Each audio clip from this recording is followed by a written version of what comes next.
The third thing I like to talk about is sacrifice. Sacrifices is I know earning my doctorate went through a whole lot. The long nights, the writing papers, trying to stay ahead of things, and then feeling the weight of everything that's going on as I'm chasing this doctorate.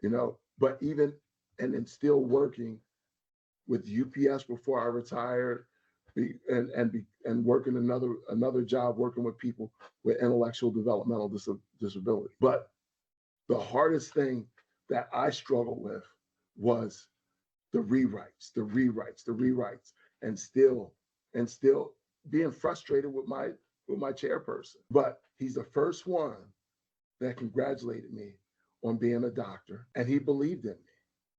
He believed in me. And I think about my mentor.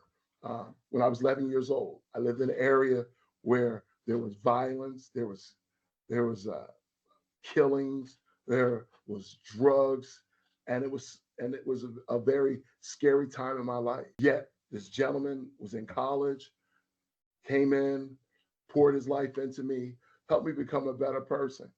And he was committed to drive in inner city, pick me up, take me to his college. And then 6.5 years later, I'm a student at that college. And he was able to see me earn my master's and be inducted into my second class College Hall of Fame for basketball.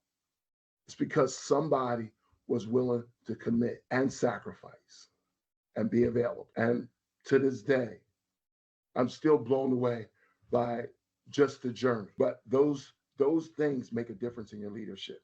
Those things allow you to just not just be a basic leader, but a transformational leader that goes beyond the word transactional. The fourth thing I want to talk about is character. Character, character, character. There is no substitute for character. In a day and age in which we live, that word is thrown around. But character is the moral, ethical, and spiritual undergirdings that rest on truth, that reinforces life, and resist the temptation of compromise. How is your character? Are you the same person you are in every walk of life? I'm not saying perfect, but are you kind? Do you respect people?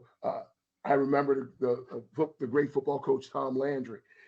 A mentor of mine knew Tom Landry, and then he talked to Tom Landry about character, and then Tom Landry said, the greatness of character is formulated, with the teams. And he said, how important is character? He says, if he doesn't want any players that didn't have character. And my mentor said, are you kidding me? He said, I'm serious. He said, when they get on drugs, we trade them all. Character, character.